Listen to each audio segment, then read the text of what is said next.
Kirby. Almost set now. Cockatiel, the little grey, steps into the gates. They're ready. They're racing. And the first of them away is Son of Bacchus with Cockatiel from Mystery Miss and Rivalry Galore, who's going to anchor back there and be last when they get going. And Pagan Image is going to pull its way right up on the inside as they just hack along inside the first 250. Staples led them at a canter in the run to the judge the first time with Son of Bacchus on top a little over a length.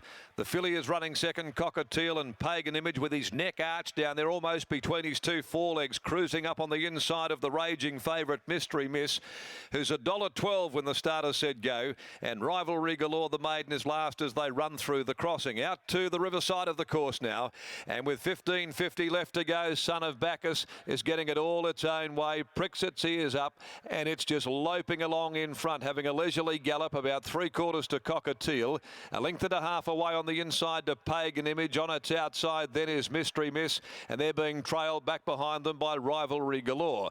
4 lengths covered the field. Son of Bacchus took them down the back straight. 1,200 left to go. They're out nearing the halfway stage, and Son of Bacchus, the playing god 3-year-old, dictating terms in the Belmont Classic. The last black type race for the season here in WA.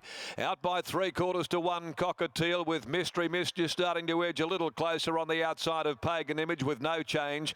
And still back last of all is the winless Rivalry Galore. Son of Bacchus onto the far corner now. Goes out by the 850. Still 3/4 to 1 over one of the fillies in the race, Cockatiel. Then a length and a half to Mystery Miss, the raging favourite.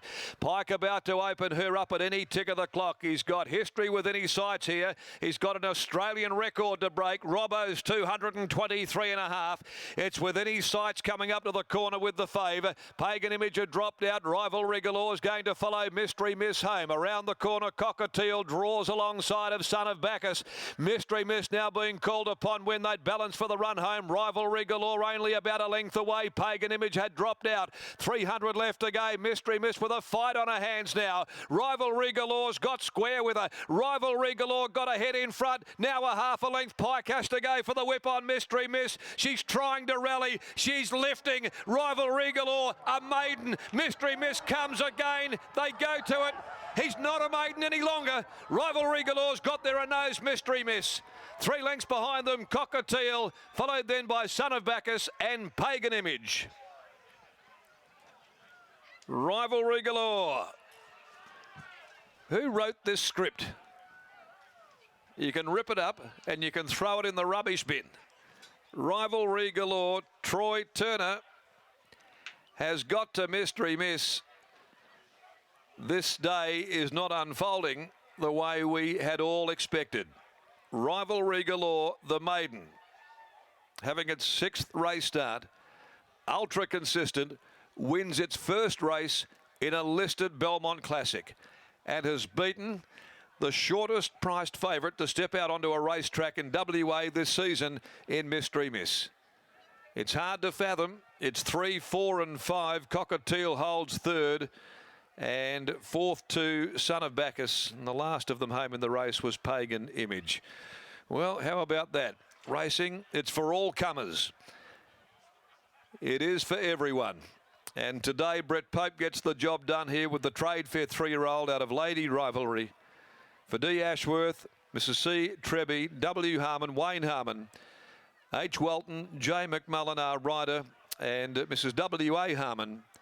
Troy Turner getting the best out of it.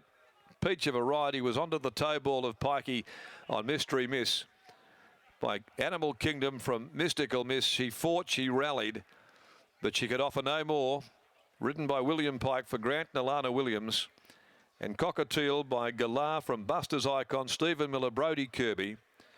For L. Rogers, R. Wilson, T. Sanders, A. Hunt, J. White, Mrs. J. H. Moran, Neil Gill, Mrs. D. Miller, and 4th, Son of Bacchus.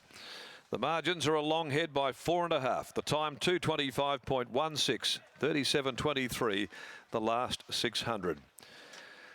Well, we'll be giving away those pies if things continue the way that they're going. Number 5, Every Mile of Memory out. 16 Altamont, 17 Proxy from the next event on the program. Well, let's get down there, and no doubt, like many, shell-shocked Brittany Taylor. Many, is that right, Darren? A few surprise faces here, but this is a wonderful story for Brett Pope's galloper on so many levels. Brett, it's not very often that a maiden galloper wins their first race in a $100,000 listed race. How does this feel right now? Oh, it's great. You know, he's come through. It's his first sort of race preparation. Early days, his trials weren't very impressive, but he's the more work we've done with him, the better he's got. The further he goes, the better he gets. So it's looking good. Did you think he could reach these heights, though? He sort of put the writing on the wall that he was a talent last start behind True Attraction, but today to go one better than the shortest price favourite in WA this season at $1.12 with Mystery Miss, you must be so proud. Yeah, very proud of the horse, and great for the owners. You know, they bred him. It's been a long journey for them. When I legged Troy up, he said, I think we can get this. So he was very confident, so that, yeah, lifted our spirits. Well, that's wonderful that he had that degree of confidence. What's next for this horse? No idea. Is it a break or is there something else on the agenda? Or would it likely head for a spell? No, he'll have a spell now. Oh, well, congratulations on this win. It's a super victory. Well done. Thank you. Brett Pope there. What a wonderful story this is. A horse breaking its maiden here. Some very excited connections. And interestingly, Brett just said, Troy said, I think we can do this when he legged him aboard. Gave everyone a little air of confidence. And the punters definitely didn't think so because it was one-way traffic for Mystery Miss. Troy, congratulations. Brett just mentioned when he legged you on that you said, I think we can do this. What was it that gave you the confidence? Oh, his run was full of merit last start, and I thought Brett was really happy going into this run, and I could only see some positive coming out of his last run. The wet track sort of benefits him a bit, and I just thought I'd be stalking Pikey and hopefully I can get over him, but yeah, I was quietly confident. Talk us through coming into the corner. You're out the back, you've got the $1.12 favourite in your sights. What's going through your mind and when you need to make that move? Yeah, they went fairly steady early, and I thought I'd just get him cranked up before the corner, and pretty much was right on top of Pikey, hit the front on straightening, and he just outgrinded him towards the post, so I thought it was a good effort. That finish seemed awfully tough. Was there a stage there where Mystery Miss actually headed him and he just fought back? Yeah, look, at one stage there, I thought he was going to come back at him, but he kept boxing on, which is good to his credit.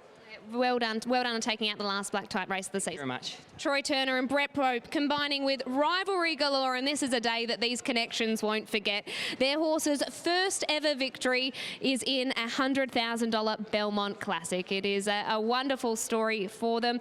Rivalry galore taking out the Belmont Classic.